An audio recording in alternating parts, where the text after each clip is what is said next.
Assalamu alaikum. May Allah peace, mercy and blessings be all upon you. Well, I would like to talk about my daily routine.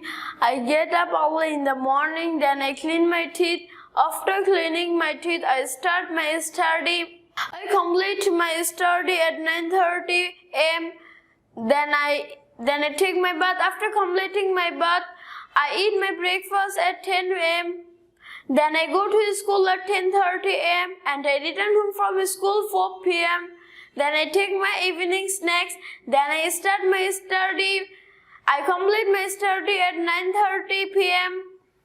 I eat my dinner at 10 p.m. Finally, I go to bed at 10:30 p.m. Thank you very much and be happy.